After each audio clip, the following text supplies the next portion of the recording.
Sebelum memulai kegiatan webinar pada sore hari ini, kami akan membacakan tata tertib webinar ID. Yang pertama, akses ke Zoom akan dibuka 15 menit sebelum acara dimulai.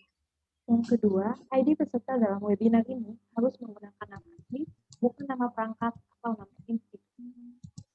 Yang ketiga, peserta yang mendapatkan akses ke Zoom harus berpakaian sopan dan berperilaku sopan saat webinar dilaksanakan. Yang keempat, peserta sangat diharapkan untuk mematikan suara atau mute selama proses webinar berlangsung. Yang kelima, semua peserta yang mengikuti webinar dapat mengajukan pertanyaan dengan cara mengetikkan pada kolom chat yang nantinya akan disampaikan oleh moderator kepada pembicara pada sesi Q&A. Yang keenam, sertifikat akan dibagikan bagi peserta yang mengikuti acara dari awal sampai berakhirnya.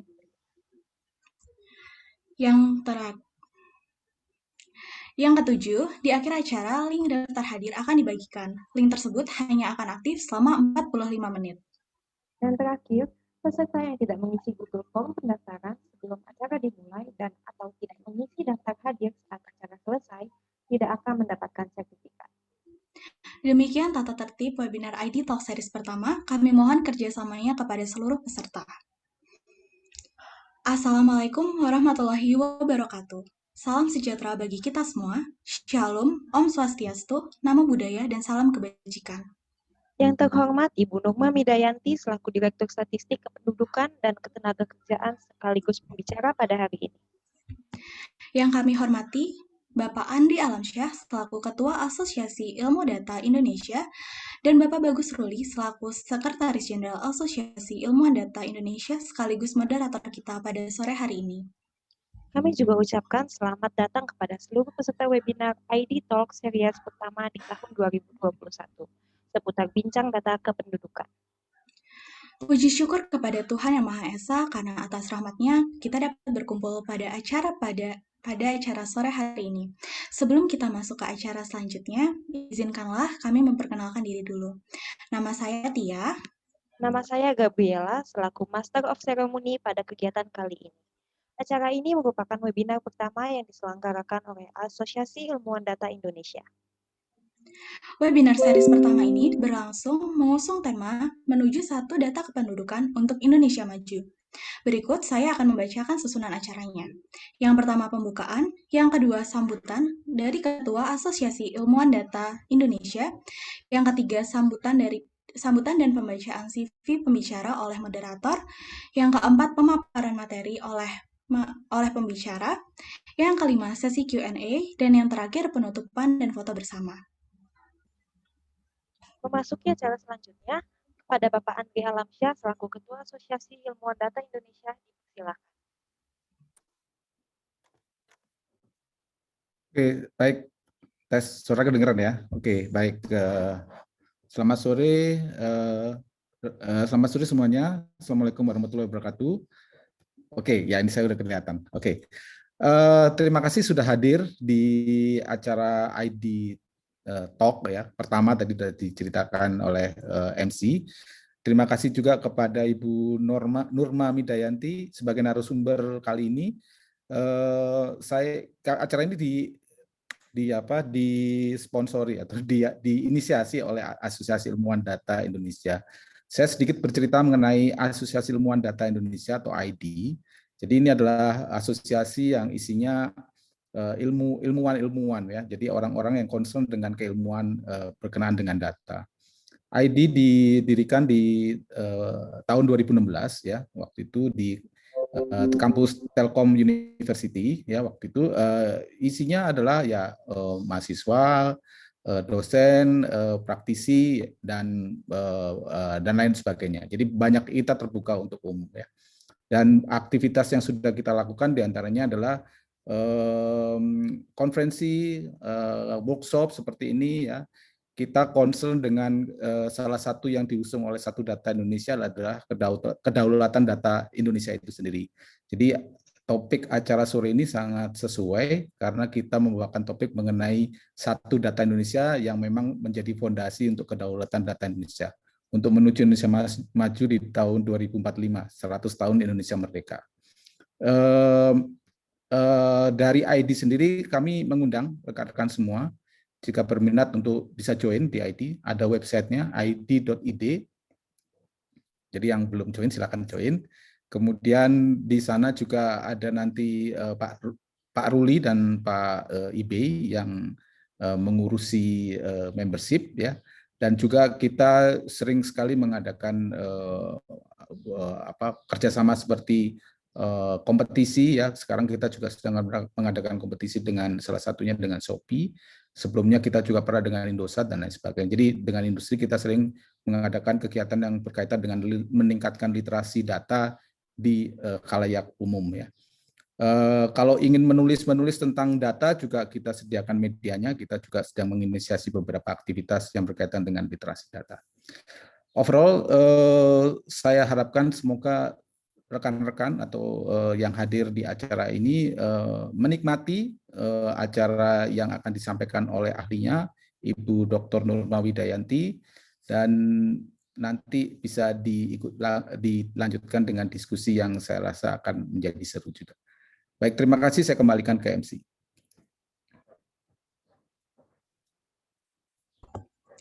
Terima kasih Bapak Andri Alamsyah atas sambutannya. Agenda selanjutnya akan dipandu oleh moderator. Kepada Bapak Bagus Ruli, dipersilakan.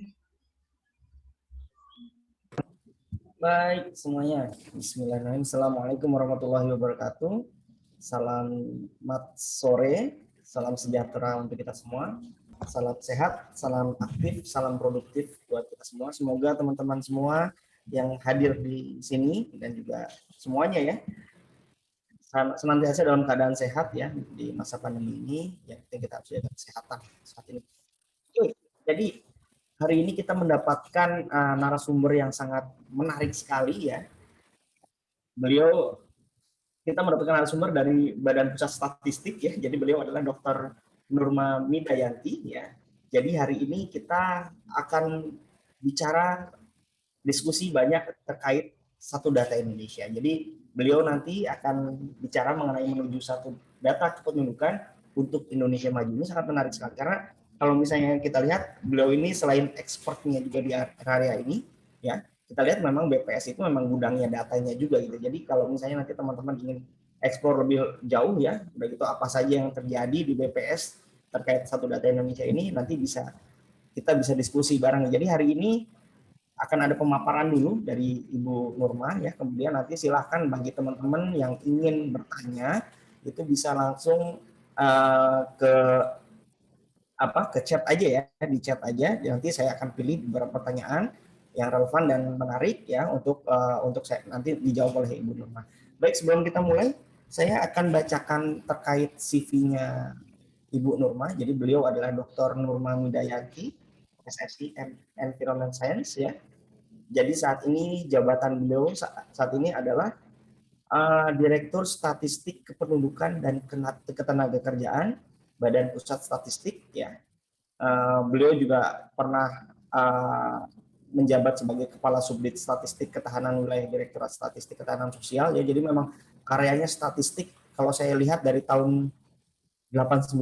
Jadi sudah sangat senior sekali ya dalam hal data dan statistik ini. Jadi pendidikan beliau ya, beliau S1 di IPB, Institut Pertanian Bogor, kemudian S2-nya di Okayama University ya. Kemudian S3-nya di Universitas Indonesia ya. Dengan semuanya mendapatkan predikat yang sangat memuaskan. Jadi luar biasa banget kita mendapatkan narasumber yang ya ini kesempatan yang sangat langka sekali buat teman-teman yang ingin bertanya-tanya lebih jauh mengenai data, statistik, dan juga satu data Indonesia. Baik, kepada Ibu Nurma, apakah sudah bisa on?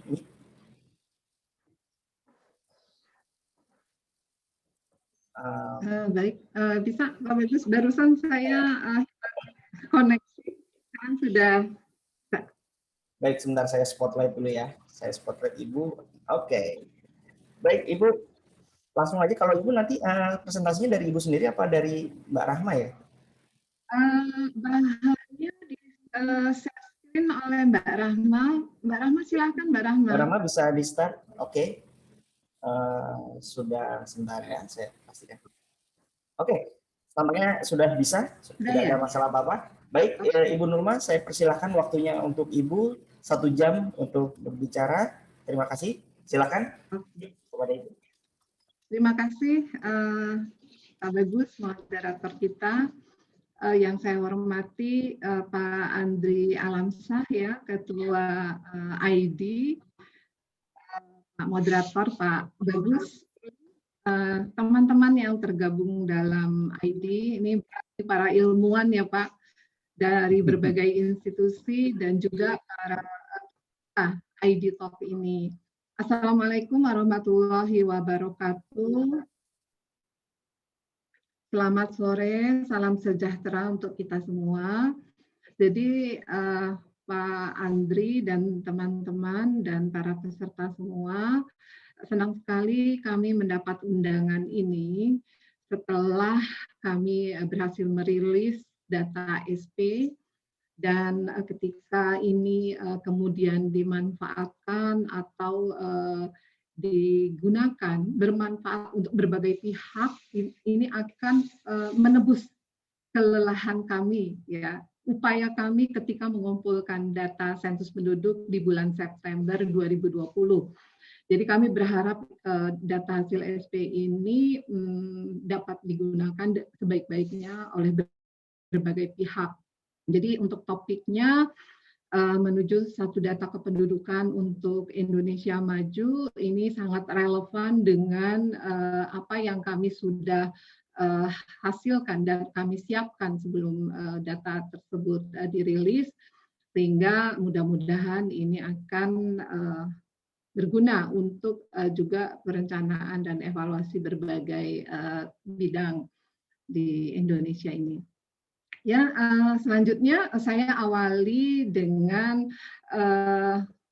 apa yang membuat Presiden galau, ya, bahwa ada kesimpang siuran sejumlah data dari berbagai kementerian dan lembaga yang pada akhirnya tidak membuat optimal pelaksanaan kebijakan pemerintah. Jadi Bapak Presiden memandang penting sekali data yang akurat agar optimal pelaksanaan kebijakan pemerintah, yang salah satunya harus berasal dari satu data yang tidak simpang siur. Contohnya untuk data penduduk selama ini ada ketidaksamaan dari dua sumber data kependudukan yang ada di Indonesia, yaitu dari BPS dan dari Kementerian Dalam Negeri. Ketika tidak sama, tentunya kementerian dan lembaga atau dinas-dinas di daerah atau masyarakat akan bingung dalam menggunakan data penduduk yang mana. Oleh karenanya, Bapak Presiden menginginkan adanya kolaborasi antar lembaga dan masing-masing meninggalkan ego sektoral dalam penyediaan data ini.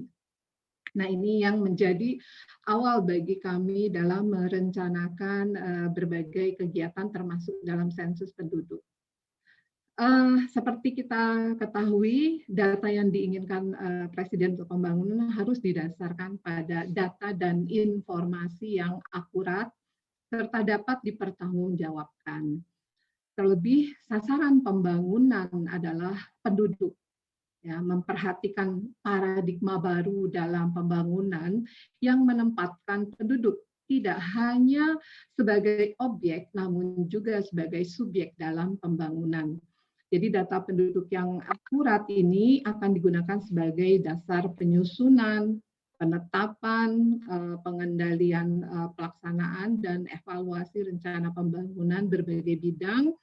Dibutuhkan jumlah penduduk dengan komposisi dan distribusinya serta karakteristiknya ini menjadi penting untuk disediakan.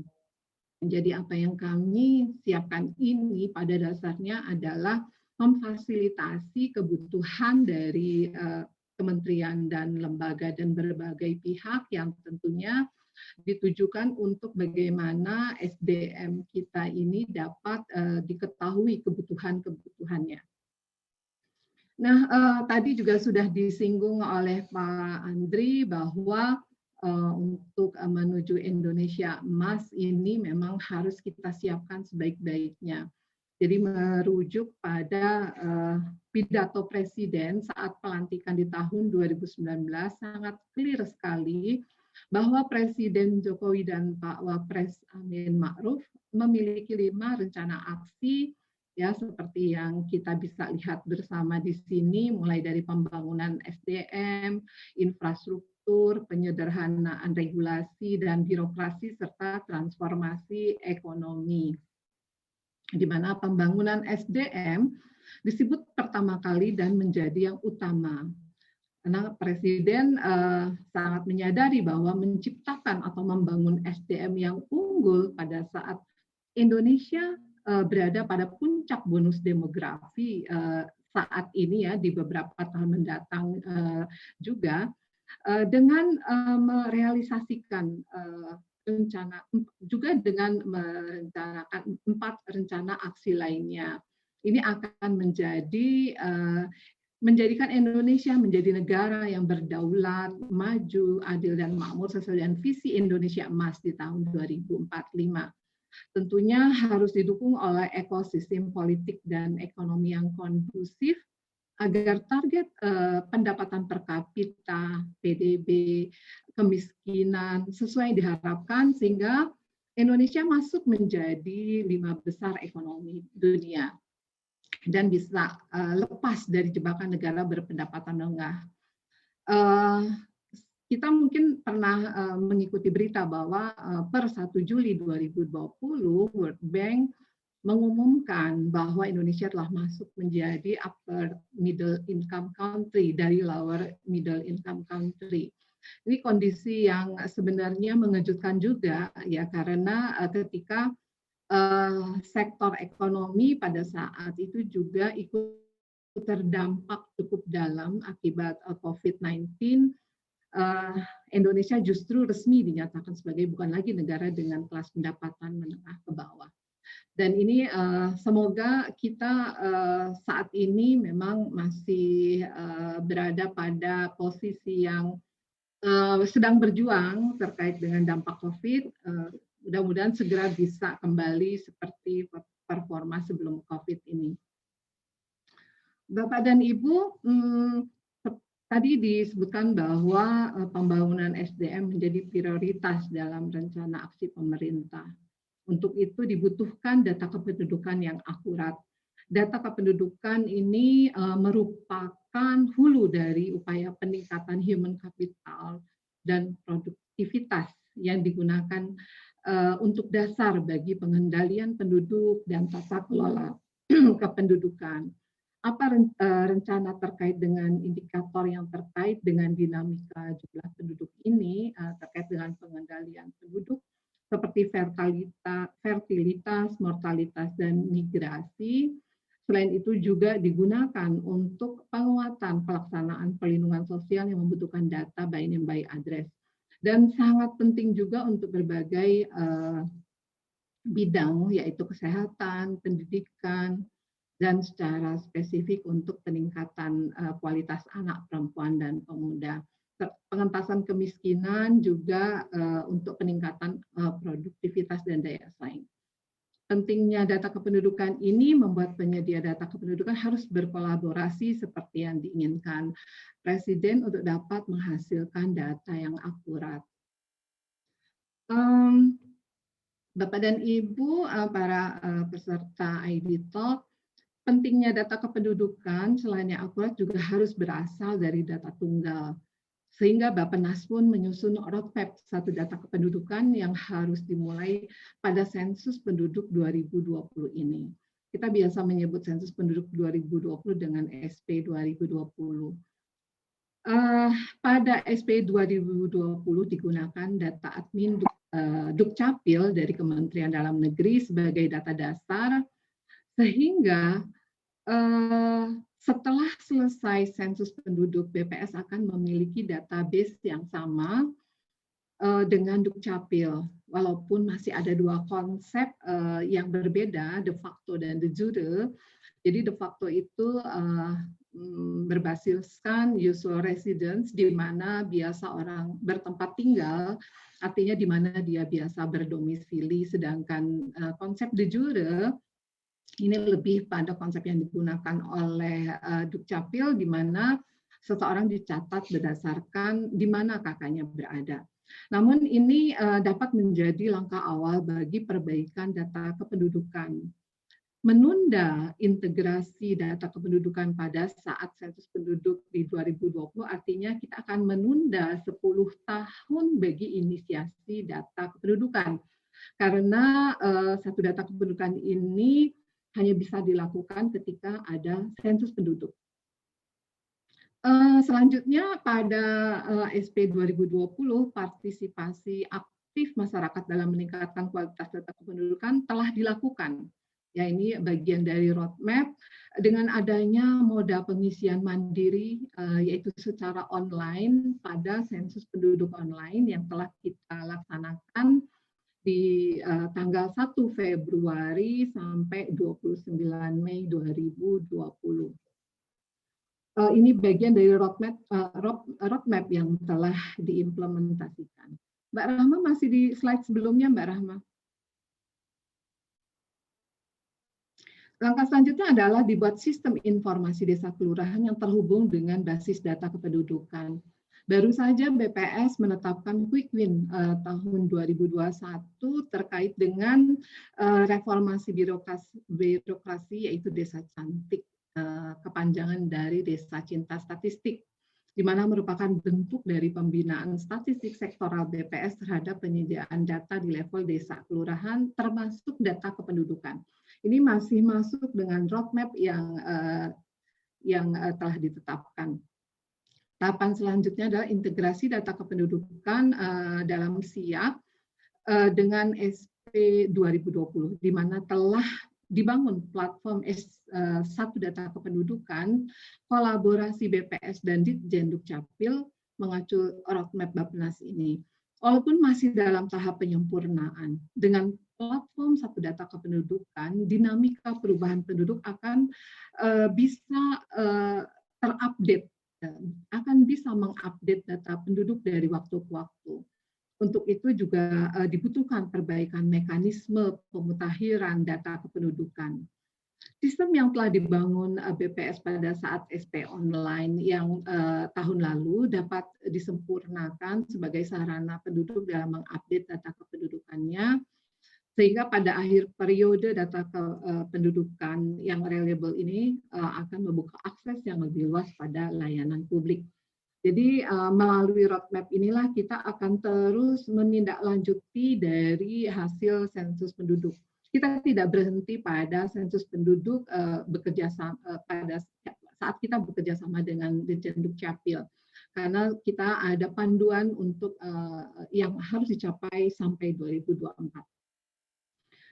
Bapak dan Ibu, mungkin perlu kami jelaskan tentang sensus penduduk ya, sedikit beberapa hal tentang sensus penduduk, karena satu data kependudukan ini memang diawali dari sensus penduduk.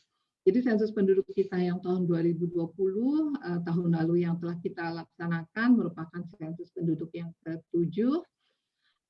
Ini menjadi langkah awal yang strategis didasarkan pada landasan hukum Undang-Undang Nomor 16 Tahun 1997 dan turunan regulasinya dari Peraturan Presiden Nomor 51 Tahun 1999.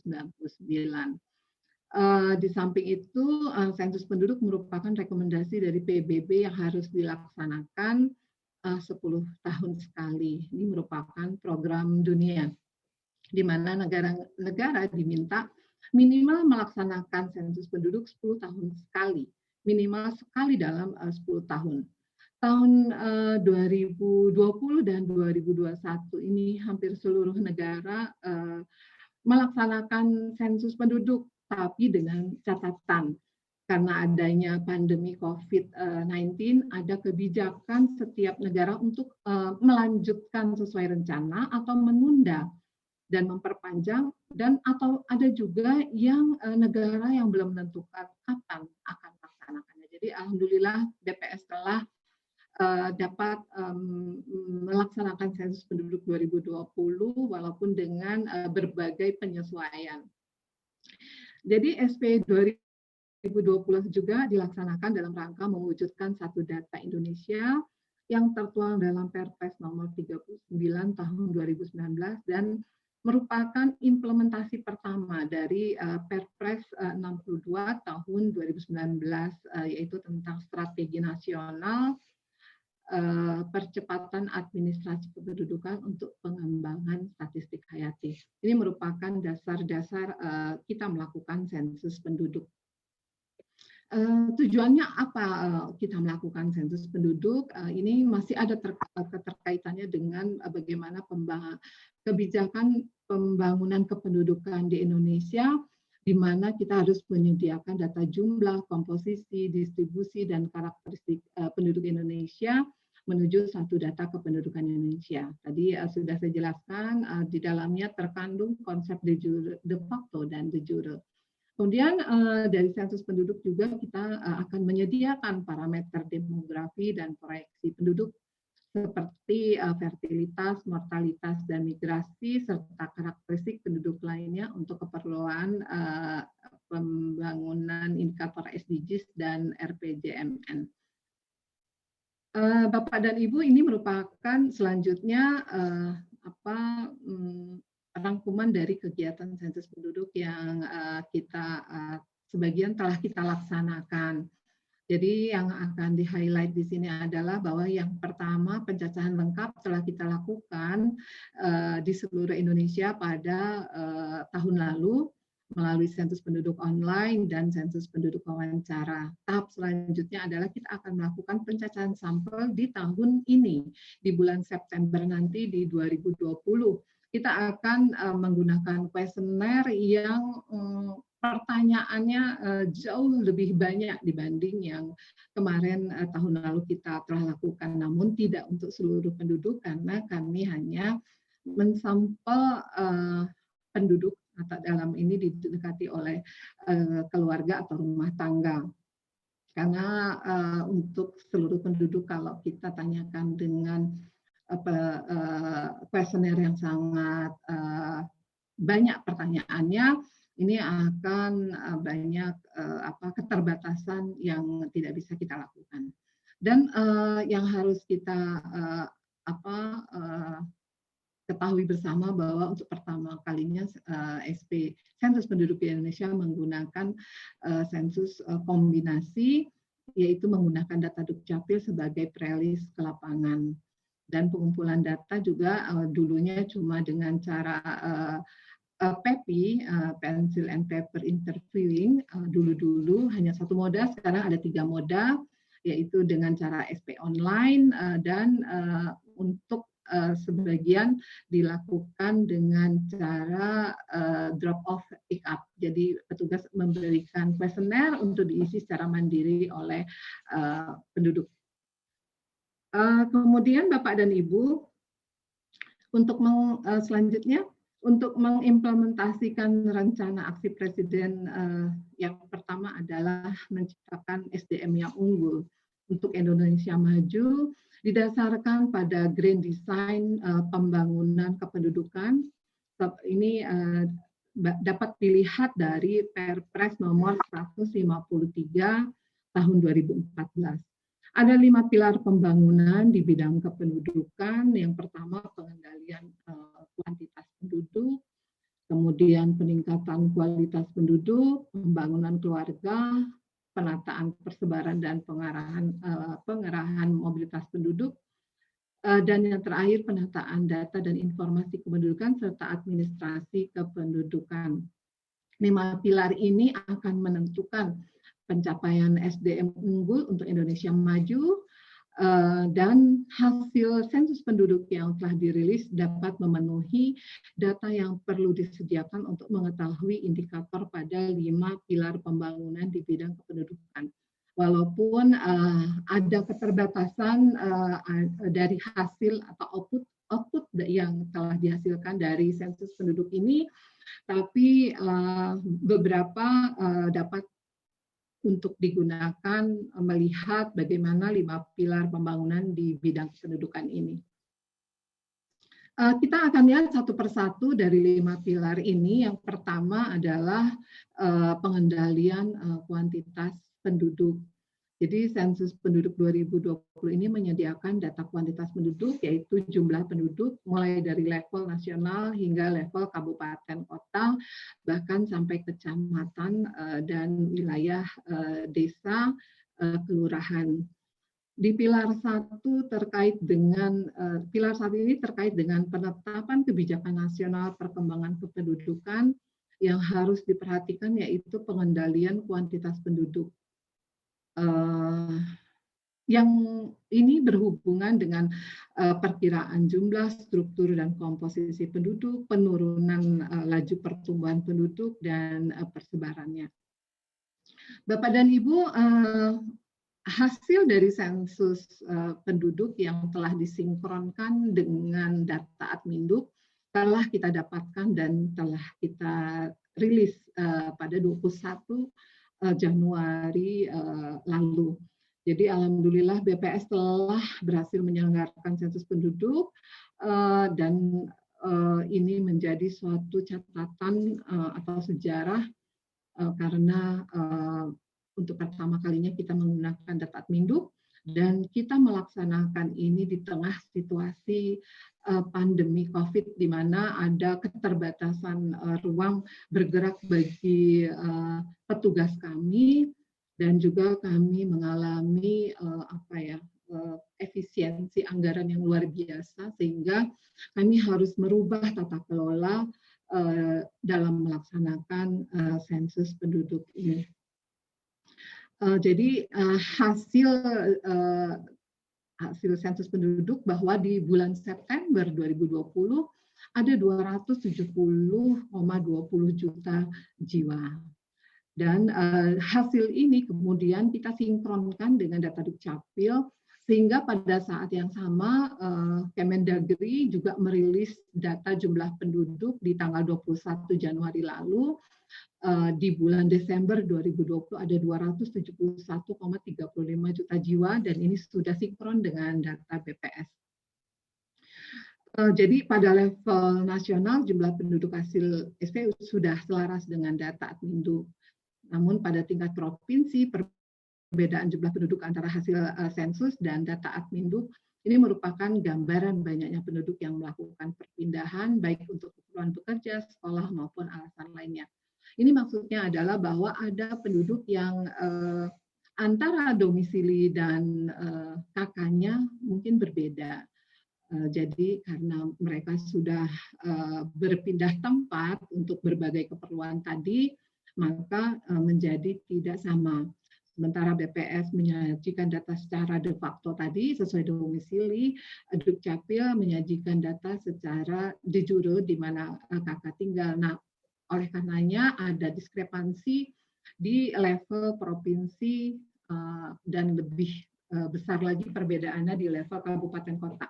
Jadi memang untuk sementara kita belum bisa menghasilkan benar-benar satu data yang sama di provinsi, kabupaten, kota, karena masih ada perbedaan konsep yang ini kita telah sepakati akan bersama-sama mencoba memperbaiki administrasi kependudukan sehingga nanti benar-benar orang yang berdomisili di suatu tempat sama dengan di mana kakaknya tercatat.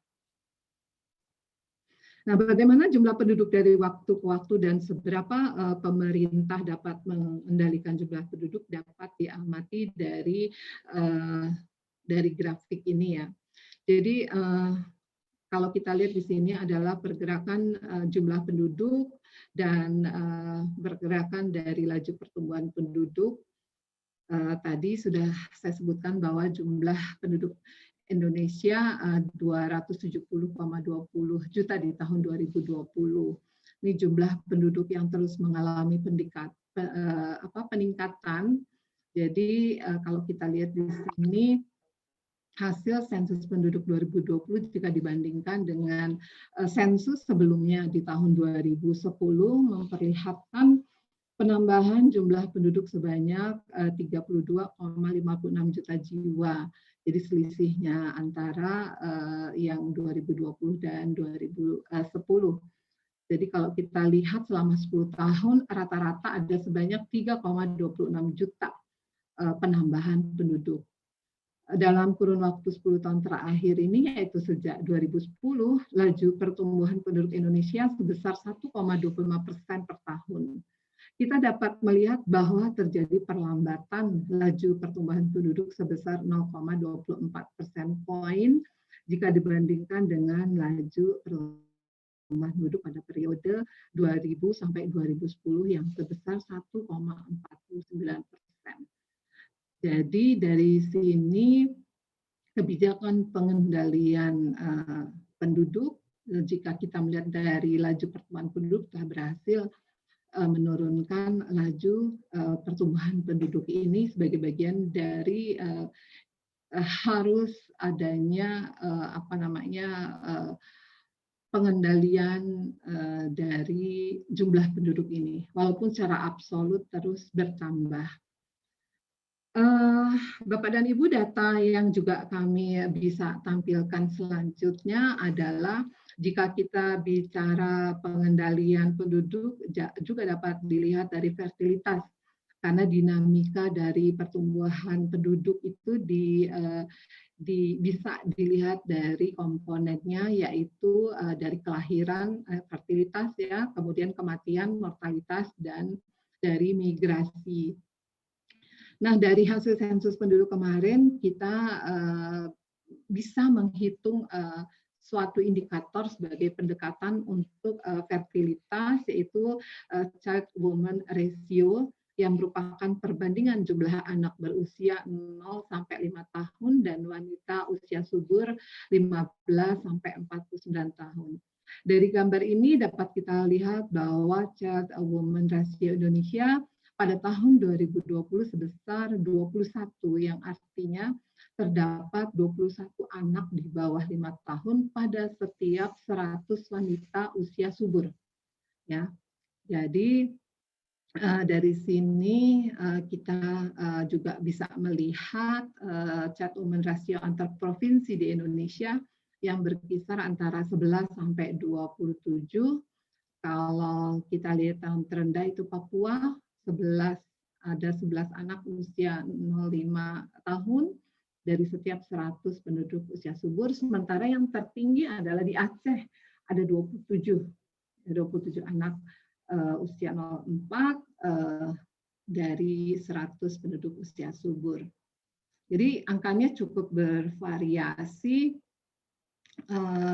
dan angka ini bisa digunakan untuk melihat seberapa penambahan jumlah penduduk, variasinya antar provinsi.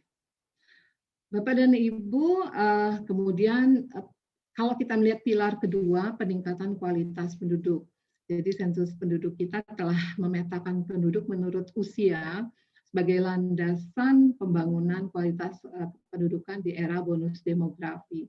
Sementara itu, data kualitas penduduk di bidang kesehatan, pendidikan, serta ekonomi, jadi data yang sangat lengkapnya akan diperoleh dari sensus penduduk 2020 long form yang akan kita laksanakan di bulan September 2021 ini. Apa yang bisa kita lihat dari pilar 2 ini? Jadi program kementerian lembaga saat ini dibangun dengan life cycle approach, yaitu suatu pendekatan yang menjaga kualitas SDM sejak dalam kandungan. Saat bayi dan balita, pada saat usia sekolah hingga masuk ke dunia kerja dengan kualitas yang unggul sebagai persiapan juga menuju lansia, sehingga SDM Indonesia akan menjadi lansia aktif dan mandiri. Untuk itu dari hasil sensus penduduk ini dapat dipetakan penduduk menurut usia sebagai dasar bagi penyediaan kebutuhan program menurut usia tertentu yang dibutuhkan. Sehingga Indonesia dapat memanfaatkan bonus demografi yang sedang mencapai puncaknya ini. Data yang juga dapat terkait dengan hal tersebut, kita bisa membuat komposisi umur penduduk Indonesia ini yang dibedakan menurut kelompok umur yang terkait dengan dependensi rasio. yang ini disebut oleh Bapak Presiden ini terkait erat dengan bonus demografi yang harus diperhatikan sehubungan dengan puncak di mana jumlah penduduk usia produktif yang paling tinggi pada saat penduduk usia non produktif paling rendah. Jadi pada saat bonus demografi ini jumlah penduduk usia produktif yang sedang tinggi-tingginya tentunya harus diikuti dengan berbagai program kebijakan SDM unggul sehingga usia produktif mereka juga akan menghasilkan ekonomi yang produktif. Jadi kalau kita lihat dari gambar ini, komponen penduduk non produktif usia muda semakin menurun. Kalau kita lihat yang berwarna biru 0 sampai 14 tahun. Ini menandai keberhasilan menurunkan fertilitas dari pemerintah, dan sebaliknya untuk umur lansia ini yang terus meningkat, yang berwarna hijau itu 65 tahun ke atas. Ini mencerminkan keberhasilan pembangunan kesehatan yang memberikan dampak positif dalam meningkatkan kualitas hidup masyarakat. Indikator keberhasilan dapat dilihat dari peningkatan usia harapan hidup penduduk Indonesia yang dampaknya adalah peningkatan persentase penduduk lanjut usia atau lansia, dan kondisi ini menunjukkan bahwa pada tahun 2020 Indonesia sudah berada pada masa transisi menuju era aging population, yaitu ketika persentase penduduk usia 60 tahun ke atas mencapai lebih dari 10%. Nah, untuk itulah bahwa ada tuntutan perhatian yang tinggi terhadap penduduk lansia ini, juga bagaimana kita harus menjaga usia produktif yang sedang tinggi-tingginya ini dapat juga berproduktif di sisi ekonomi sehingga membawa kemakmuran. Selanjutnya, kalau kita lihat, kita juga bisa menyajikan komposisi penduduk menurut pulau di Indonesia untuk hal yang sama tadi ya, menurut usia 0-14, usia produktif 15-64, dan 65 tahun ke atas. Jadi kalau kita lihat di sini persentase terendah penduduk usia 0-14 tahun, kita lihat ada di Pulau Jawa, yaitu 22,28%. Yang terbesar kita lihat di Sumatera, yaitu 25,22%. Kalau untuk penduduk usia produktif 15-64 tahun yang berwarna hijau di gambar ini, itu terdapat di Pulau Sumatera 69,72%, dan yang terbesar di Maluku Papua 74,25%. Persentase terendah penduduk usia di atas 65 tahun terdapat di wilayah Maluku Papua, yaitu 3,35%, dan terbesar di Pulau Jawa. Apa yang bisa kita lihat dari gambaran indikator yang di sini adalah bahwa bagaimana pemerintah bisa mengalokasikan kebijakan yang tepat sesuai dengan angka-angka yang dihasilkan. Selanjutnya untuk pilar ketiga, pembangunan keluarga. Jadi sensus penduduk telah menggunakan pendekatan keluarga sebagai unit pendataan. Dengan basis data dari Admin Dukcapil, maka kita juga memiliki data keluarga sebagai unit untuk mengumpulkan data penduduk. Jadi untuk mencapai penduduk kita melalui keluarga. Dengan demikian data keluarga yang dikumpulkan sudah termutakhirkan dan dapat digunakan selanjutnya untuk berbagai program berbasis keluarga. Dan untuk selanjutnya pilar keempat, penataan persebaran dan pengarahan mobilitas penduduk. Jadi keterbandingan dari hasil sensus sebelumnya, informasi sebaran sensus 2020 ini juga berupa kesesuaian alamat, domisili, dan KK yang tadi saya sudah jelaskan, ada de facto dan de jure. Nah, di slide berikutnya kita akan melihat penduduk berdasarkan kesesuaian alamat domisili dan kartu keluarga di Indonesia. Dari 270,20 juta penduduk Indonesia, 91,32% atau sekitar 246,74 juta penduduk berdomisili sesuai kartu keluarga. Ya, jadi cukup besar. Sementara sebesar 8,68% atau sekitar 23,47% penduduk lainnya berdomisili tidak sesuai dengan KK. Jumlah ini mengindikasikan banyaknya penduduk yang bermigrasi dari wilayah tempat tinggal sebelumnya. Jadi di mana kakaknya tadi dia tercatat, dan sekarang sudah tidak tinggal pada alamat yang tercatat pada kakak, domisilinya sudah berbeda. Ini yang bisa kita anggap sebagai pendekatan untuk angka migrasi. Dan selanjutnya adalah kalau kita melihat persentase penduduk menurut pulau, ini dari hasil sensus penduduk tahun 71 sampai 2020.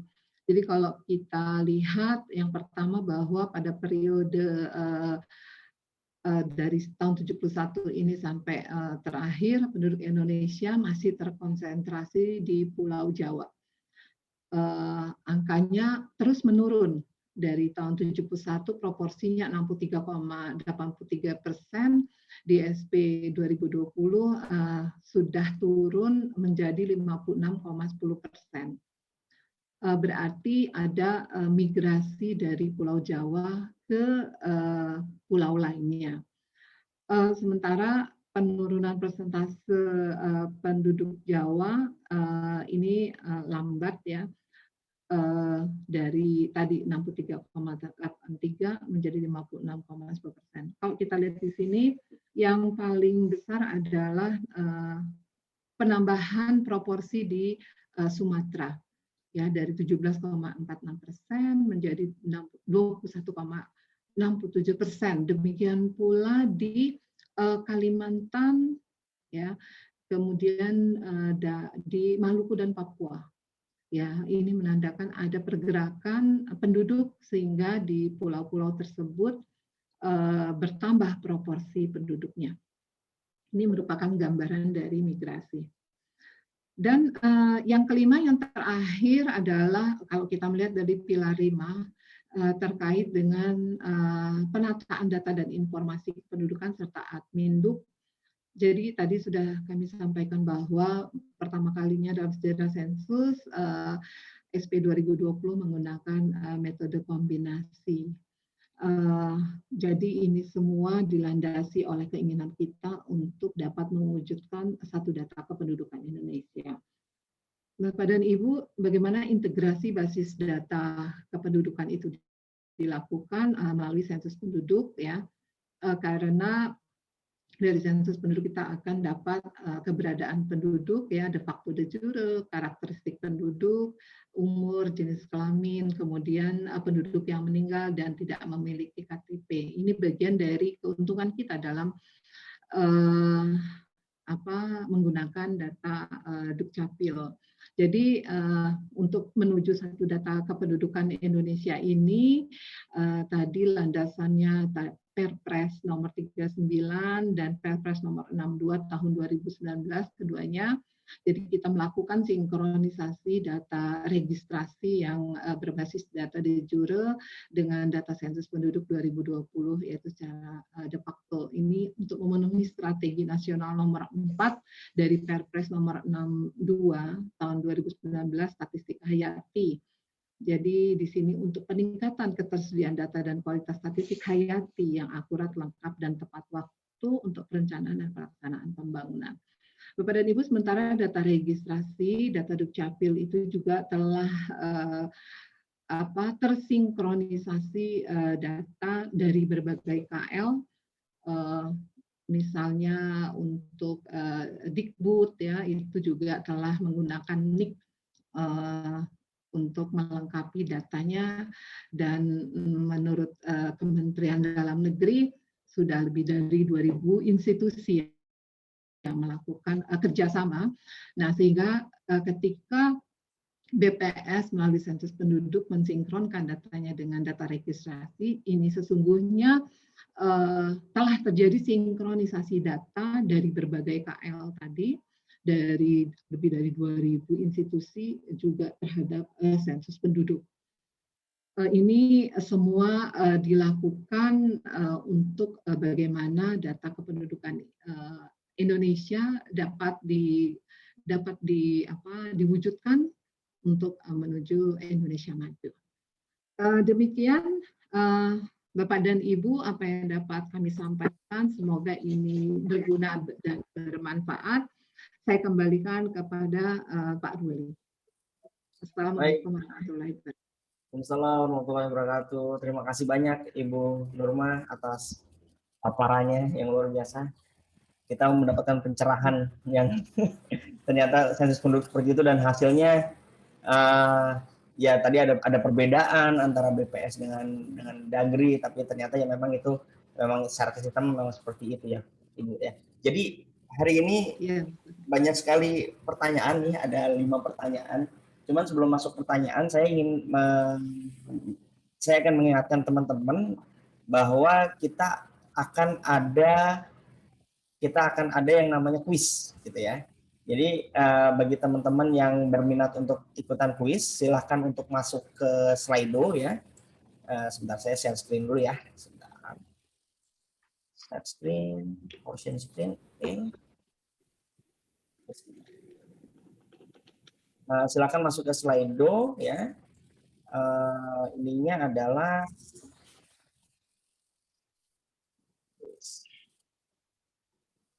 jadi langsung masuk ke nomornya 60517 untuk kodenya. Silakan untuk join. Nanti setelah tahu pesertanya banyak, kita akan mulai kuisnya. Jadi sebelum masuk ke kuis, akan ada beberapa pertanyaan untuk Ibu Nurma. Oke. Jadi pertanyaan pertama, Bu, dari Pak Ferdi Lukman Junaidi ya. Pertanyaan beliau, saya menonton di Mata Najwa terkait bansos. Salah satu masalah bansos yang pertama adalah data, yaitu adanya ketidakmerataan penyaluran bansos. Yang berkecukupan malah dapat bansos, sedangkan yang tidak berkecukupan tidak mendapatkannya. Bahkan ada di salah satu kota yang malah menggunakan data penduduk di tahun 2017 sebagai acuan. Nah, yang ingin saya tanyakan, sistem datanya itu di mana ya? Apakah dari kementerian ambil data sensus ke Badan Statistik, atau tiap kementerian memiliki badan statistiknya masing-masing? Nah, menarik Ibu. Silakan Ibu Nurma. Ya, ini langsung jawab apa gimana, Mas? Silakan langsung dijawab aja, Ibu Nurma.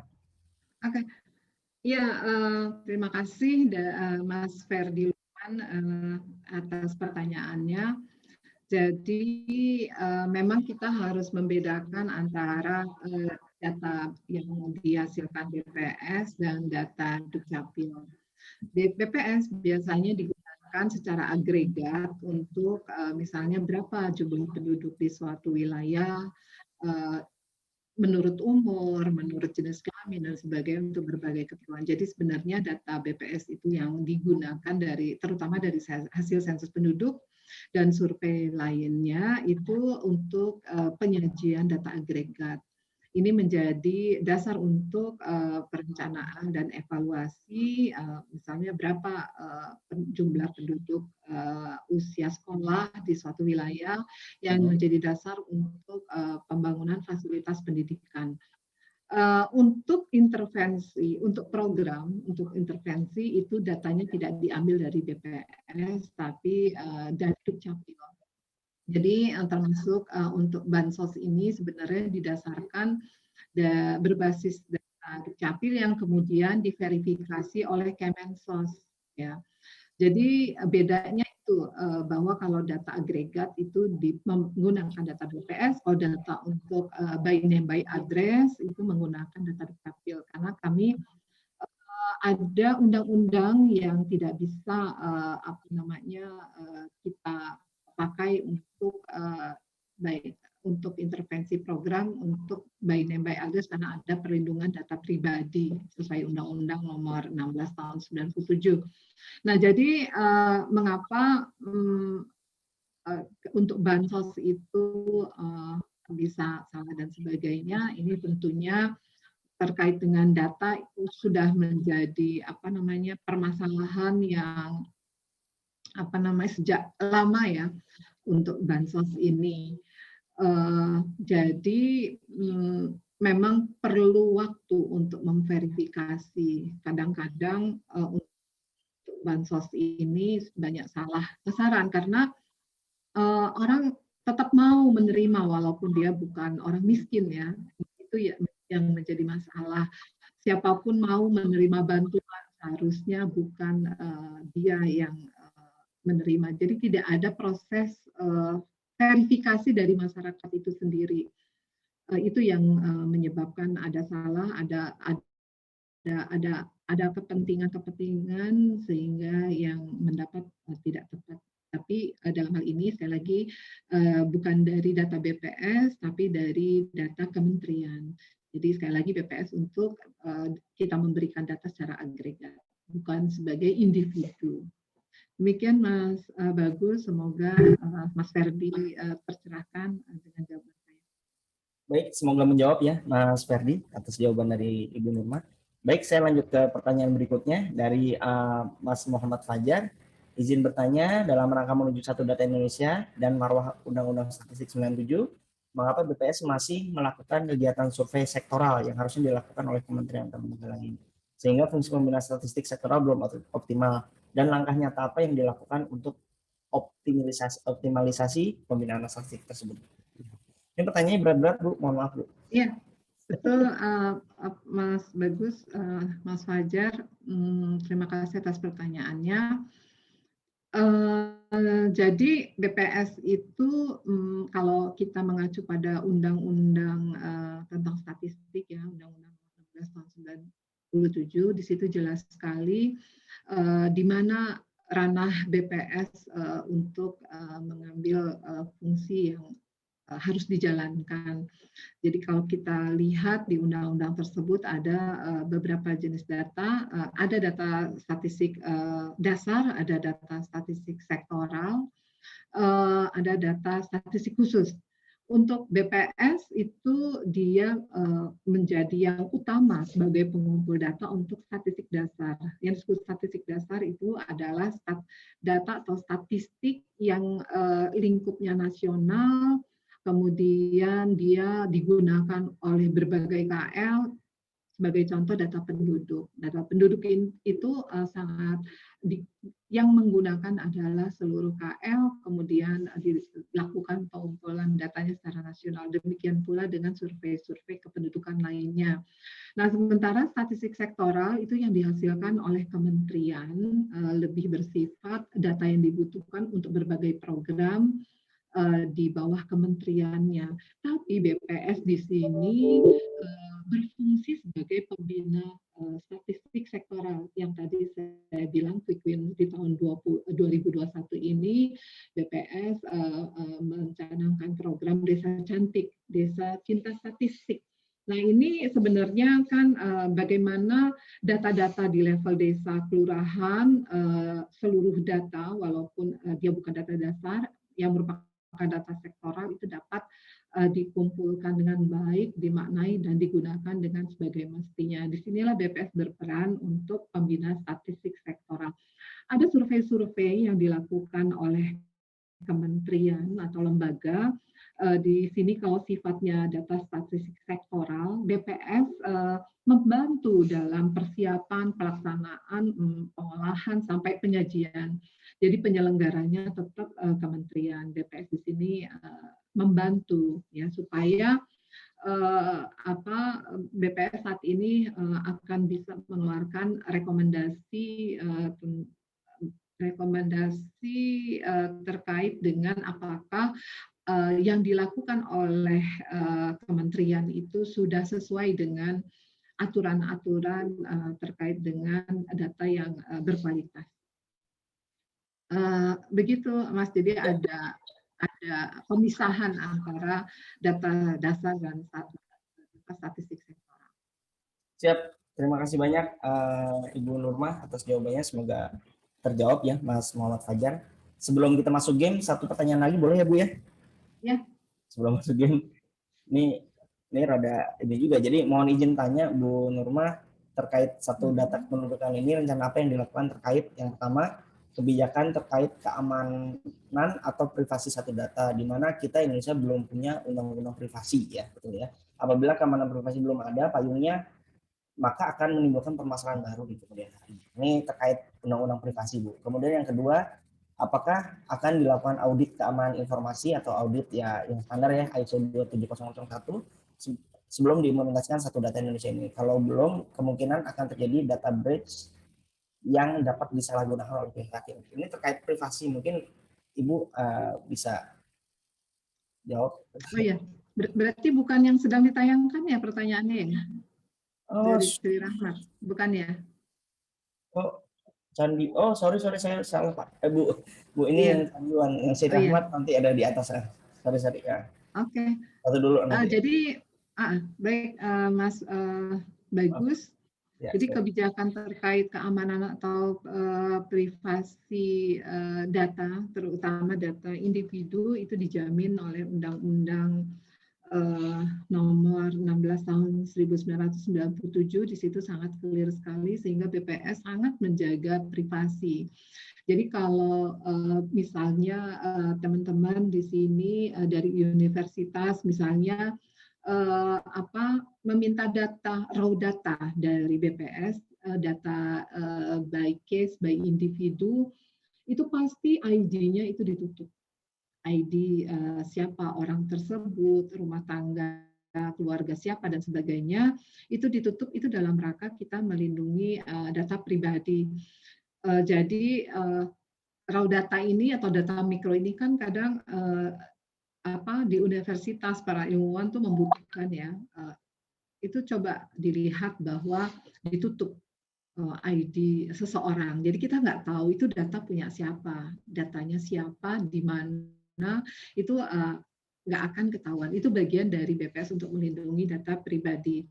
Kalau kita melihat di tahun lalu kita melaksanakan sensus penduduk online, itu luar biasa pengamanan yang dilakukan oleh tim IT BPS, sehingga kita sudah juga mendapat rekomendasi loloslah dari Badan Cyber Negara dan dari berbagai ada pakar yang juga mengevaluasi.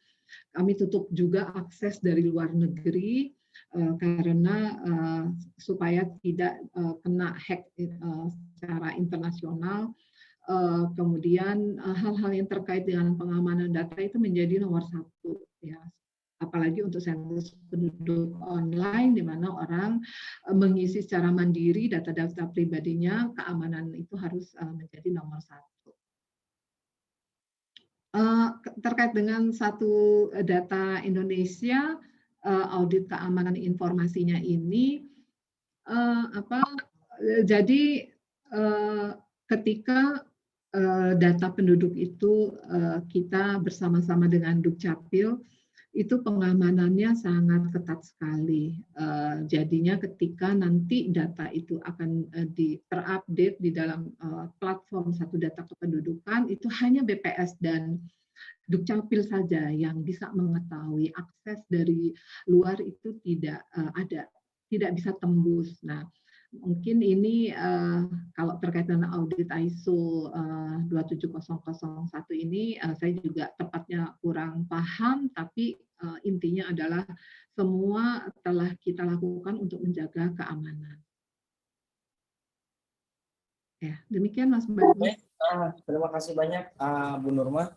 Jadi kita semoga menjawab ya Mas Candiwan. Jadi tadi kita udah dapat 3 pertanyaan dari Mas Ferdi, Mas Muhammad Fajar, dan Mas Candiwan. Tadi Pak Rahmat lewat ya, jadi nanti habis quiz ada 2 pertanyaan lagi Bu. Mungkin kalau misalnya Ibu pengen lihat pertanyaannya bisa spoil di chatnya, ada ya dari Bapak Sri Rahmat dan Bapak Yani Mangon, nggak ada. Ini yang dari Sri Rahmat saya jawab juga Mas. Abis ini aja Bu, Ibu istirahat dulu. Habis quiz kita quiz dulu. Baik teman-teman semua. Saya menurut moderator. Habis ini Bu kita quiz dulu. Baik, kita langsung masuk ke kuis. Teman-teman semua di sini saya lihat ada 55 orang yang berpartisipasi. Jika ada yang belum, silakan untuk berpartisipasi melalui linknya atau masuk slido.com, kemudian masukkan kodenya 60517. Jadi nanti akan ada 5 yang beruntung, ya masing-masing akan mendapatkan OVO atau GoPay sebesar 50.000 ya untuk 5 orang tersebut. Kemudian tambahannya untuk juara 1 sampai 3 itu akan mendapatkan t-shirt ID ya yang seperti saya pakai sama masker ID. Sama masker ID ya. Jadi nanti yang menang silahkan untuk screenshot bukti kemenangannya. Kemudian nanti bisa japri WhatsApp ke saya ya. Jadi nanti untuk tahu nomornya silahkan lewat chat untuk tahu nomor saya. Tapi kalau misalnya gampang sih di grup ID WhatsApp maupun Telegram itu nomor saya ada di sana. Jadi nanti bisa japri lewat Telegram atau WhatsApp ya. Jadi yang dapat kaos nanti nomor 1 sampai 3 sama masker silakan japri untuk alamat pengiriman ya. Baik, kita akan mulai ya teman-teman untuk kuisnya ya. Kita mulai, siap-siap ya. Siap-siap di tempatnya teman-teman ya. Kita mulai pertanyaan. Jadi pertanyaannya umum ya. Kemudian ada yang terkait dengan materinya Bu Nurma tadi, ada juga yang istilahnya tebak-tebakan juga ada. Ya. Silakan. Pertanyaan pertama, ini gampang ya. Ini tebak-tebakan juga. Pada tahun berapa Asosiasi Ilmuwan Data Indonesia dibentuk? Silakan. Tadi sih sempat disebutkan oleh Mas Andri Alamsyah. Mas Andri nggak usah ikutan ya Mas Andri, ntar menang. Oke. Oke, udah 46 orang menjawab di sini, 47 orang. Masih menunggu. Saya tahu Pak. Saya nggak usah Kalau jawab. mau ikutan, mundur Pak. Kalau mau ikutan, Enggak, jangan Pak, saya takut menang. Oke, saya tutup ya. Ada 62 orang yang jawab. Dan kita lihat yang jawabnya. Oke. Oh, ternyata banyak. Oh, ini bersaing ketat nih 2016 2017. Mas Andri open mic. Jawabannya apa Mas Andri? Yang atas. Yang Betul, atas. 2016. Oke, selamat buat yang benar ya. Persen lumayan. Oke. Pertanyaan berikutnya. Nah, ini pada tahun berapa sensus penduduk Indonesia terakhir diselenggarakan? Kayaknya gampang juga nih. Yang terakhir tahun berapa? Tahun berapa? Kayaknya gampang juga nih. Tadi udah disebutkan berkali-kali oleh Bu Nurma ya. Silakan. Wah, cepet nih jawabnya nih. 58 orang sudah menjawab. Saya tunggu sampai 60-an deh. Oke. Iya. Udah deh, udah ya, udah 6 bulan ya. Oke, kita lihat jawaban terbanyaknya adalah 2020. Jawabannya apa nih Bu Nurma nih? Ya, Jawabannya apa? gampang dong. Ya udah 91% udah jawab benar ya. Oke, jawabannya betul adalah tahun 2020. Baik, kita akan masuk ke berikutnya. Ya ini pertanyaannya akan berkaitan dengan Ibu Nurma, pembicara kita hari ini. Ya, jadi apakah jabatan Ibu Nurma saat ini di BPS? Ya, hati-hati. Iya, hati-hati. Udah ada yang terjebak ternyata Bu. Sudah ada yang terjebak. 3% orang terjebak. Oke. Masih 96% benar Bu. 96% benar terjebaknya. 2% terjebak. Oke. Nunggu sampai 60-an. Oh, oke, sudah 60-an. Baik. Bu Nurma jawabannya yang mana Bu? Berdua. Jawabannya adalah direktur. Berdua. Itu 92% itu udah betul. Betul. Tampaknya menyimak Bu tadi pada saat ya seperti ini juga di poster juga ada ya.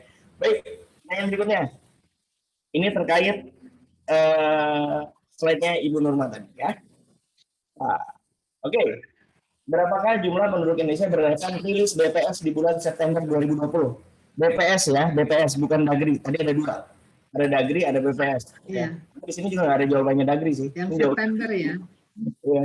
Silakan 54 orang. Ini merubah lagu Bang Roma ya, Pak. Ya, harusnya diubah ya benernya liriknya Bu ya. Baik, sudah 60 orang.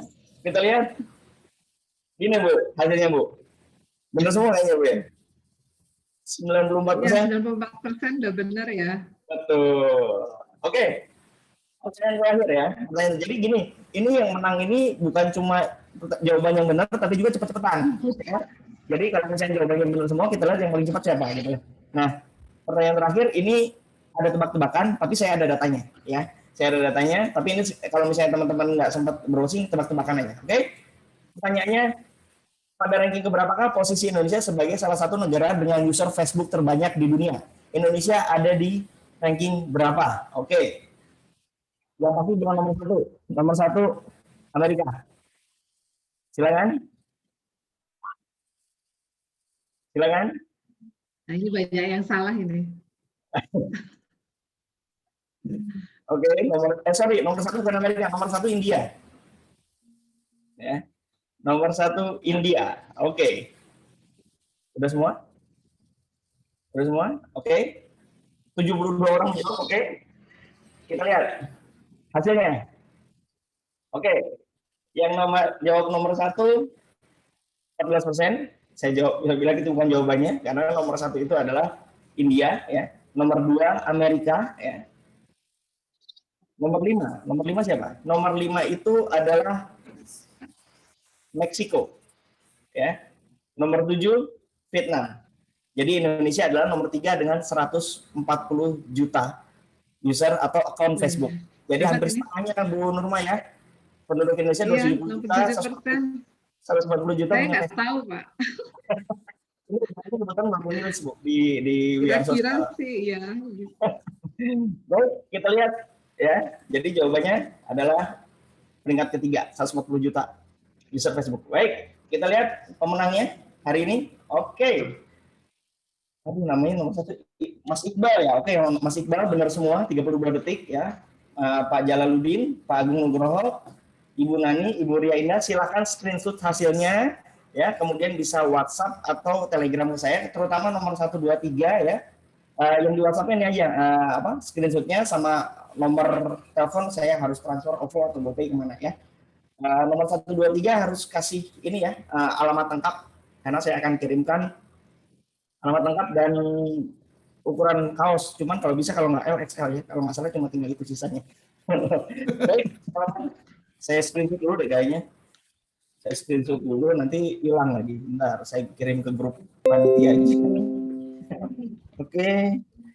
Terima kasih. Kita kembali ke pertanyaan. Ibu, dari Bapak Sirahmat mungkin tadi sudah sempat dibaca. Ibu, jadi bagaimana strategi data kependudukan satu data kependudukan Indonesia terkait sensus angkut individu seluruh Indonesia untuk mengakomodir hak asasi WNI tercatat dan masuk dalam daftar list WNI sebagai penerima kredit bantuan. Ini sama yang pertama tadi ya, Mas Ferdi tadi ya. Yang tadi ya mirip ya. Apa namanya? Gimana sih? Strategi apa yang membantu database lengkap kelompok rentan dan monef pembangunan penduduk Indonesia? Rintangan terberat apa yang ditemui di sensus 2020 pada saat COVID? Nah, menarik nih, Bu. Silakan, Bu. Ya.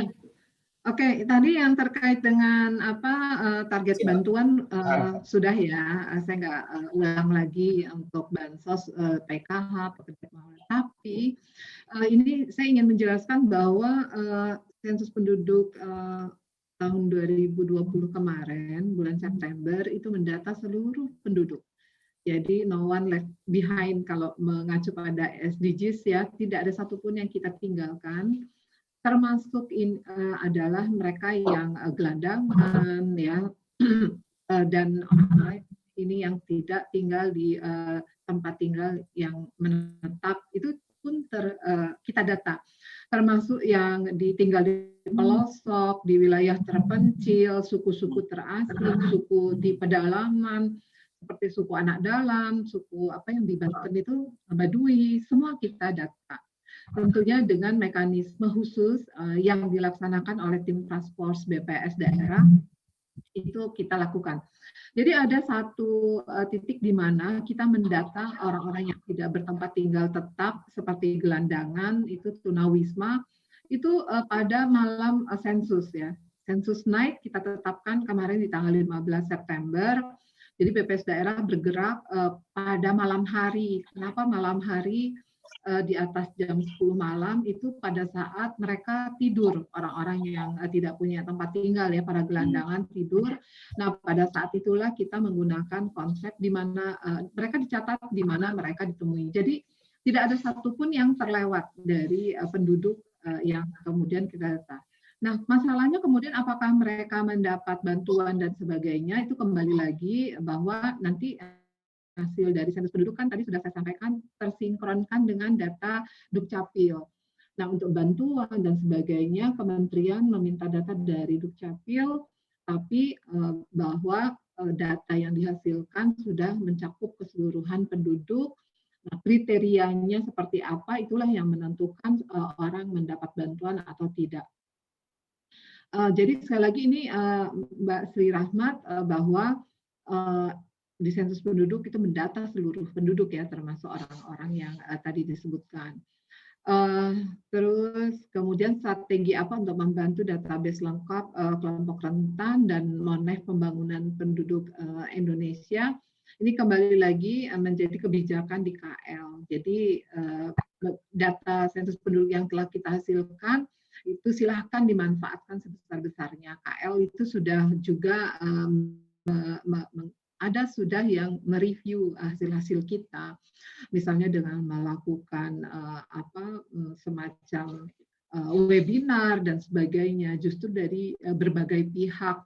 Ini juga dalam rangka supaya tersosialisasikan data kita.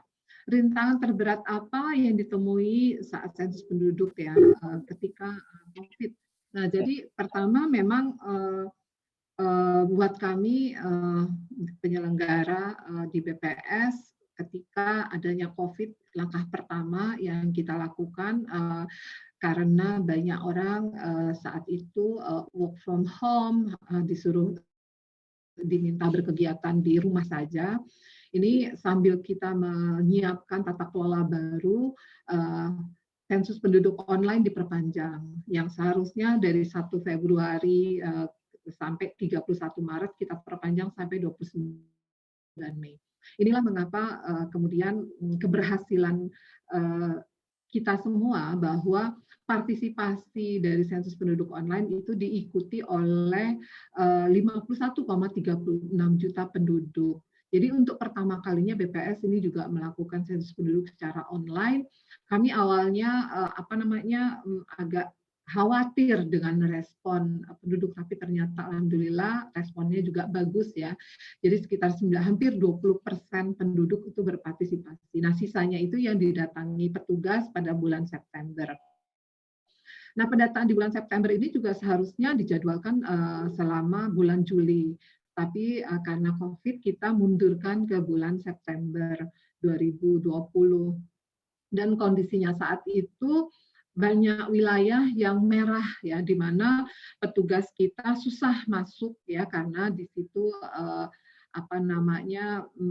tertutup gitu ya, ada yang lockdown dan sebagainya. Tapi kita memiliki tata kelola bahwa petugas sensus itu harus bekerja sama dengan ketua RT ya, atau ketua kampung, ketua banjar, ketua kepala kampung, kepala dusun dan sebagainya. Oleh karenanya di situ kita memiliki kemudahan karena koordinasi dengan para ketua RT tersebut. Petugas kami juga ketika rekrutmen itu luar biasa, kita ada kesulitan karena untuk menjadi petugas sensus harus melalui rapid test. Nah, saat itu banyak ternyata yang mendaftar petugas kami yang bagus itu rapid testnya positif sehingga dia tidak bisa menjadi petugas. Kenapa kita menjaga ini? Supaya mengamankan juga para penduduk. Jangan sampai nanti petugas sensus kami itu positif bertemu dengan penduduk tertular secara masif. Nah, itulah mengapa BPS kemudian menganggarkan untuk rapid test ini ditambah dengan pemberian APD, bukan APD yang seperti dokter tenaga kesehatan, tapi berupa masker, face shield, sarung tangan, hand sanitizer, dan kita juga minta protokol kesehatan itu benar-benar dijaga dengan menjaga jarak dan sebagainya. Jadi kondisi ini yang membuat ruang gerak kita sangat terbatas. Ditambah lagi anggaran BPS itu dipotong banyak sekali, khususnya di sensus, potongannya sampai 70%. Jadi ini berdampak pada bagaimana kita mempersingkat waktu kerja petugas dari 1 bulan menjadi hanya 15 hari. Dan ini tentunya juga suatu tantangan yang berat sekali ketika kita menginginkan kualitas data yang baik. Tapi alhamdulillah semua bisa kita lalui, termasuk waktu pengolahan yang sangat sempit. Jadi Mas Bagus dan teman-teman, kami sangat bersyukur sekali atas kekompakan baik di BPS maupun dukungan dari eksternal, sehingga kami dapat merilis data sensus penduduk, ya, pengumpulan data di bulan September, pengolahan sampai akhir November. Kita melakukan cleaning, matching, pairing dengan data Dukcapil sehingga tanggal 21 Januari kami sudah bisa merilis. Ini suatu hal yang luar biasa di tengah terjadinya pandemi COVID ini. Jadi semoga kerja keras kami dan kita semua ini dapat menghasilkan data yang baik dan berguna untuk masyarakat, ya, untuk KL dan sebagainya. Jadi pada akhirnya untuk penduduk juga apa yang kami hasilkan. Demikian Mas Bagus, ada lagi?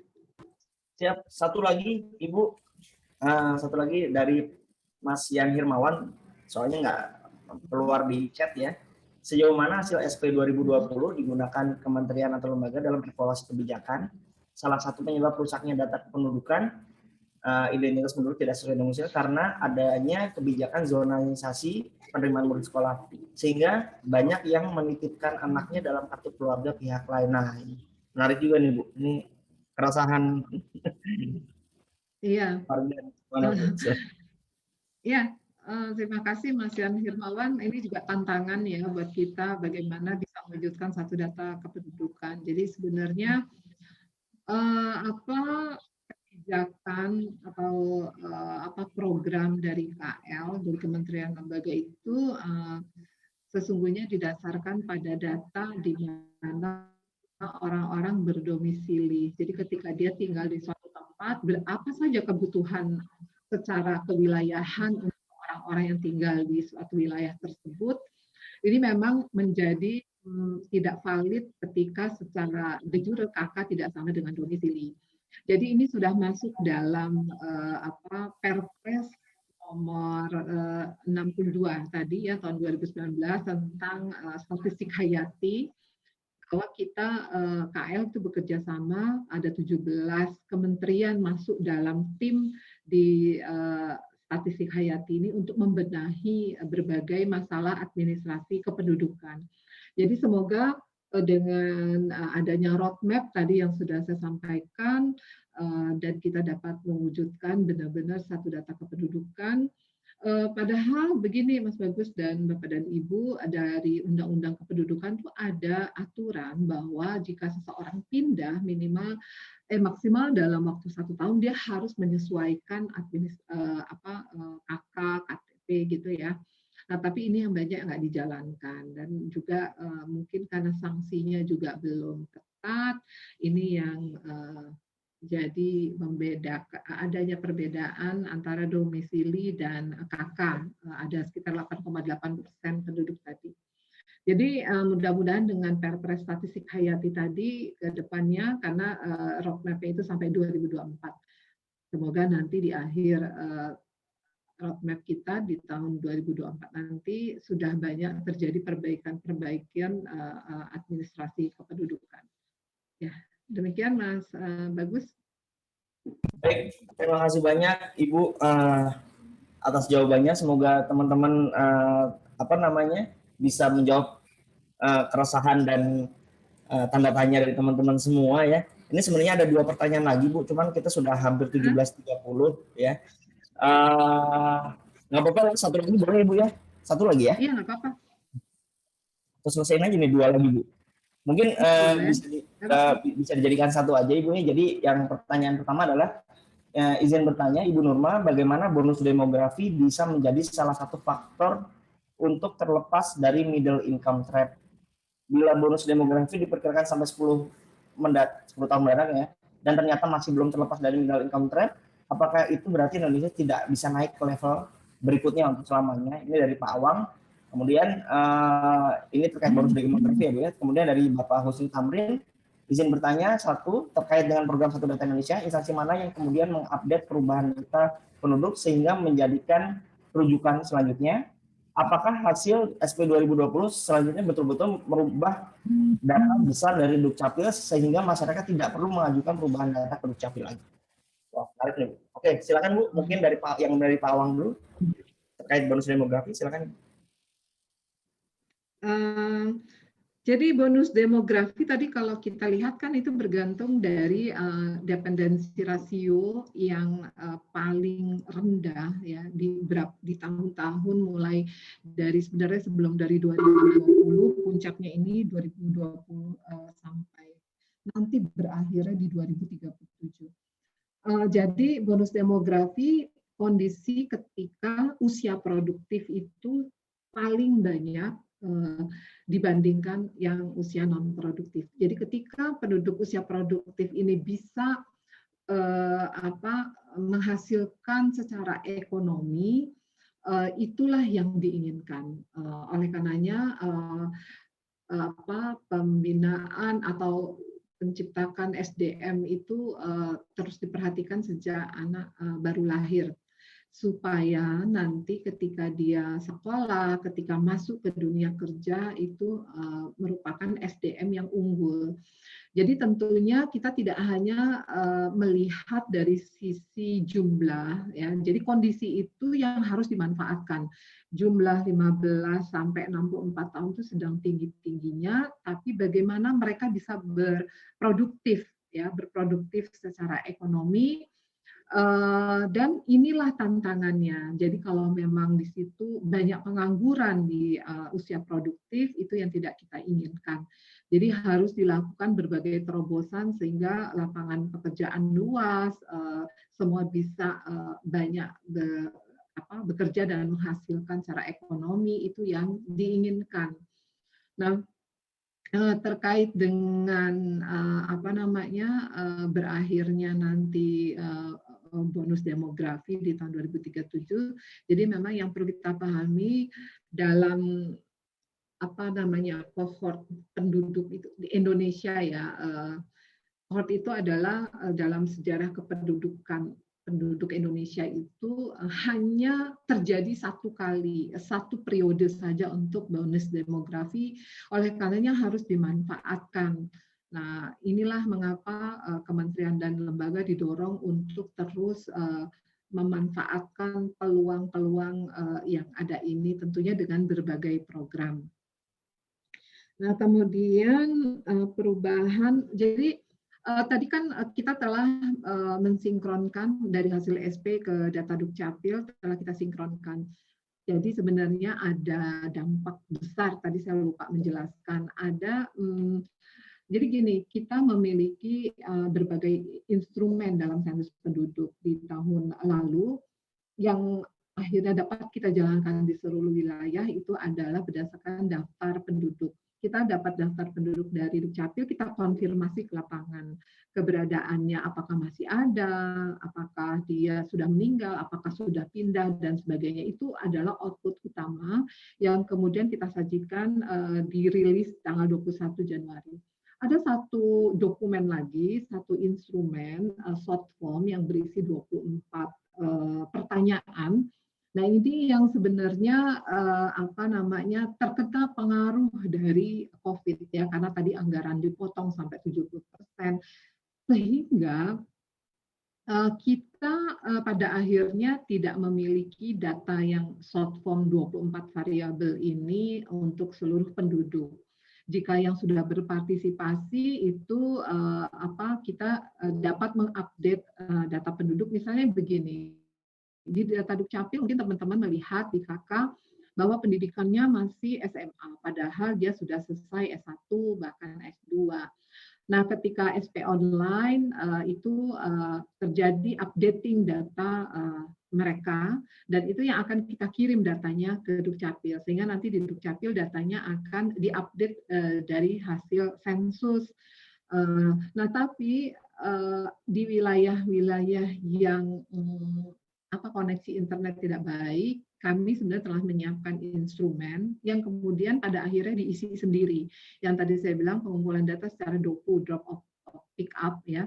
Nah ini karena diisi sendiri kualitasnya menjadi tidak terjamin. Lain halnya ketika di SP online, karena ketika mengisi di SP online ada validasi yang kita tanamkan sehingga kalau ada yang nggak pas, nggak benar itu akan tidak bisa dia melanjutkan menyelesaikan SP online. Nah, sementara di Papua dan Papua Barat, kita tetap melaksanakan short form tadi yang 24 pertanyaan, walaupun juga dengan banyak kendala. Untuk di daerah yang koneksi internet baik, karena ini tadinya kita rancang dengan pengumpulan melalui gadget ya. Kita tidak menyiapkan kuesioner ketika kita terkena imbas dari pemotong anggaran, pengumpulan data di wilayah ini menjadi tidak dilakukan kecuali orang yang sudah melakukan SP online. Nah, jadi sebenarnya dirancang kemarin itu kalau sempurna kita laksanakan, kita dapat mengupdate berbagai data Dukcapil dari data yang ada dikumpulkan di short form.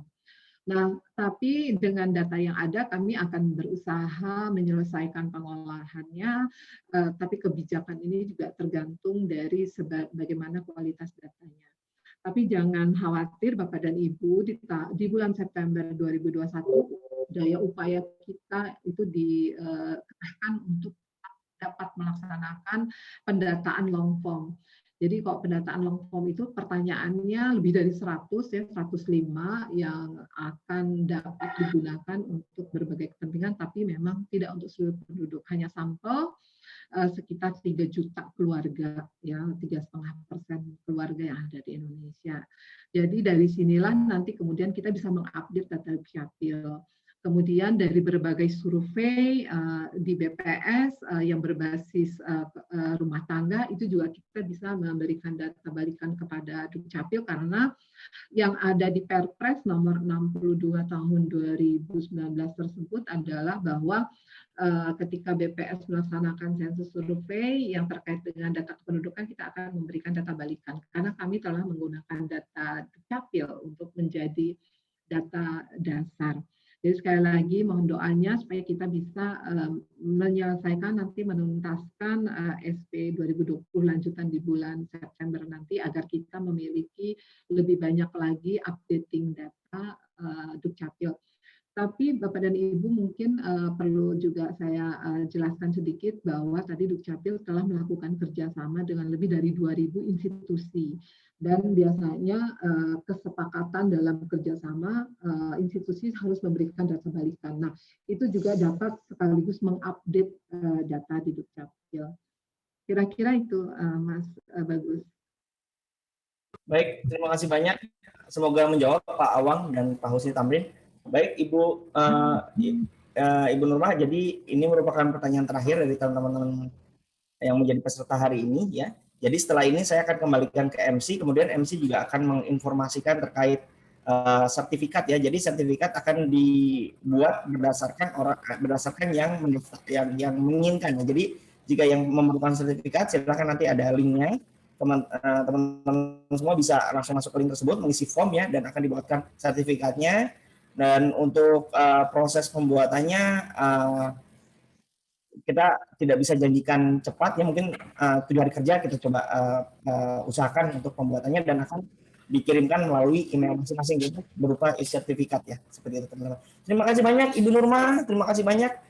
Mudah-mudahan kita bisa sharing lagi di event berikutnya, Bu. Ya. Ya, terima kasih Bu Nurma. Ya. Baik. Ya, Sangat terima bermanfaat. kasih Pak Andri. Sangat bermanfaat pengetahuan hari ini. Semoga nanti bisa dilakukan lagi diskusi-diskusi. Baik, terima kasih Bu. Baik, terima kasih ya. Saya kembalikan ke MC. Silakan Mbak Gabriel dan Mbak Tia. Sorry. Terima kasih Bu Nurma, terima kasih Bapak Bagus Lili. Demikian tadi seluruh rangkaian acara webinar Talk di tahun ini. Kita bincang data kependudukan. Kami mengingatkan kepada seluruh peserta untuk mengisi form kehadiran yang ada pada kolom chat. Sebelum acara ini kami tutup, tadi kami sempat melihat untuk pertanyaan bagaimana cara bergabung dengan ID, itu bisa dilakukan lewat lewat website id huruf kapital semua.id. Lalu kami mohon kepada seluruh peserta ID Talk untuk mengaktifkan kameranya karena akan ada sesi dokumentasi yang akan diadakan. Silakan diaktifkan kameranya.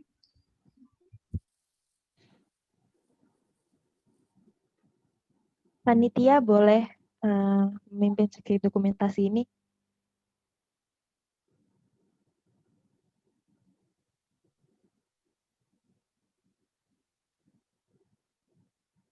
Baik, Mbak Lezia.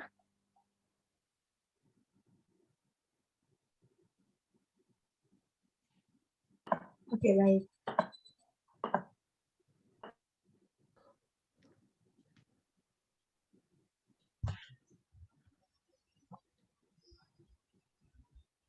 Sebentar ya.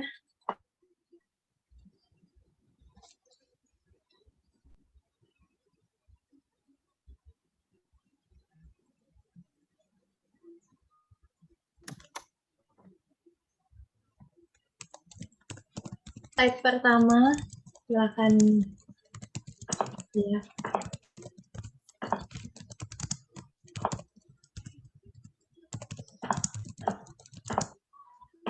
Sebentar. Oke.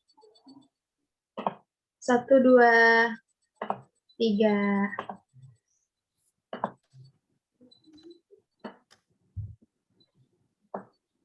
Oke. Slide kedua, ada 6 slide ya.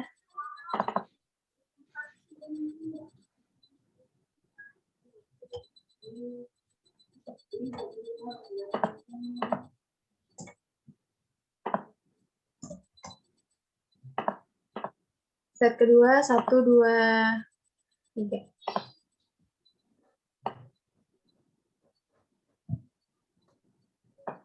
Oke. Slide ketiga.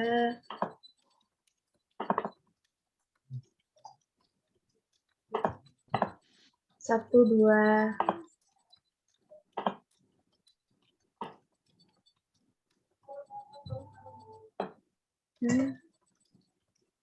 Slide keempat.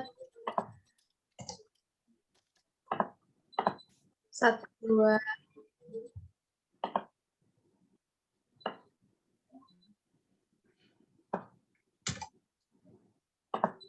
Slide kelima.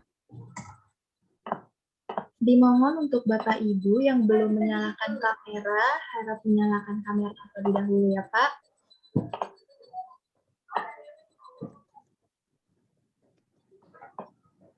Oke, masuk ke slide terakhir.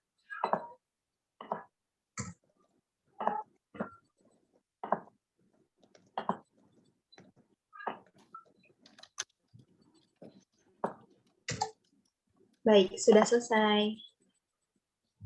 Terima kasih Bapak Ibu. Terima kasih kami ucapkan kepada Ibu Nurma Midayanti selaku pemateri dan Bapak Bagus Guli selaku moderator. Tak lupa juga kami ucapkan terima kasih kepada ID yang telah membantu terlaksananya acara ini. Dan seluruh peserta webinar ID Talk pada hari ini.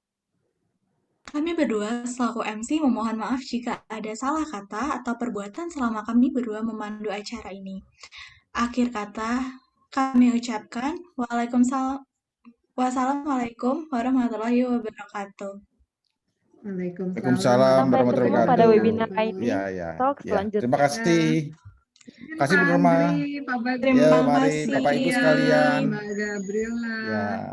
Saya Ayo, kalau mari. semuanya untuk unmute ya, siapa tahu mau silaturahim, mau ngobrol-ngobrol. Ya. Sebentar. Allow participant to unmute. Silakan kalau misalnya mau ngobrol. Mas Andri masih ada di sini. Mau nanya-nanya. Semua sekarang. Jadi website tadi ya. Nah, sekarang udah bisa nih. Nah, sekarang udah bisa. Silakan cobain. Silakan Tes, kalau tes. mau. Ya udah, oke. Pak Andri bisa Siap Mas izin Ruli, nggak makasih. Silakan. Oh iya Bu, terima kasih banyak Bu. Silakan Ya. Bu. Ya, izin ya Pak. Makasih ya. Mau Ya, melanjutkan mari. kegiatan. Terima kasih. Makasih Bu Nurma. Assalamualaikum. Ya, makasih. Waalaikumsalam. Mas Tio. Mas Tio pakai topi baru itu. Saya nggak lihat. Bisa-bisa di kantor. Kantor ini. Oh, sekantor sama Bu Nurma ya? Iya. Oh iya ya. Oke ya, siap. Mantap, Oke, mantap. Ya. kasih. Makasih rekomendasinya, Mas. Ya oke. Siap. Oh ya, Bapak Ibu, nanti kalau website tadi sudah ada ya kalau mau daftar, kemudian apa namanya tuh rekaman kan mau di-upload ya, Mas Ruli ya? Upload di YouTube ya, biar YouTube kita punya subscriber nambah. Ya, soalnya tadi salah, harusnya streaming malah ke rekam, bukan streaming tadi. Kalau biar kita punya subscriber baru Pak, sama view. Ya, makasih Mas. Yuk. Monggo. Pak Heru, makasih Pak Heru. Baru lihat. Pak Andri, makasih Mas Bagus. Ya. Thank you. Waduh. Ini jagoan ITB nih Pak Dudung nih. Makasih Pak Dudung. Mas Agus, halo Mas Agus. Ini banyak Agusnya. Oh ya, Mas Agus Prayitno kemarin nelpon ya? Iya, saya Pak. Saya dari Surabaya. Oh iya Mas Agus. Oke, mantap Mas Agus. Ya. Iya. Oke. Terima kasih semuanya. Selamat. Ya. Kapan-kapan Ya. diskusi lagi yang lebih menarik. Kita udah siap-siap untuk stok kedua. Talk tech ID Talk kedua sudah ada. Ini berkaitan dengan data sih. Jadi lebih ke arah ada provider yang punya kumpulan data besar, bisa kita sama-sama kita rebukan untuk riset gitu. Jadi dia provide banyak data yang bisa untuk kolaborasikan dengan kita. Ini sangat menarik. Kemarin nama Mas Ruli sudah ngobrol dengan mereka. Tinggal dijadwalkan aja kali Mas Ruli ya. Ya, 86. 86 ya. Bulan depan pas ya. Ya 86 nanti bulan depan, siapa tahu kita bisa bikin rubrik-rubrik atau buat cerita itu Pak Dudung mau nulis di web itu. Kang Ibe mana Kang Ibe? Ada. Sudah siap. Ini deh, harus satu lagi deh. Ini tadi lupa nggak minta paparannya Bu Nurma untuk kita share. Mungkin nanti di-share di grup bisa ya. Nanti di-share di grup. Banyak sekali informasi yang terkini tadi. Cukup menarik. Oke, Mas Ruli. Transfer OVO nih. Saya pamit dulu ya Mas Ruli. Ya. Oke, silakan. Silakan, yuk mari teman-teman. Pamit semua Bapak Ibu, sampai ketemu lagi. Siap.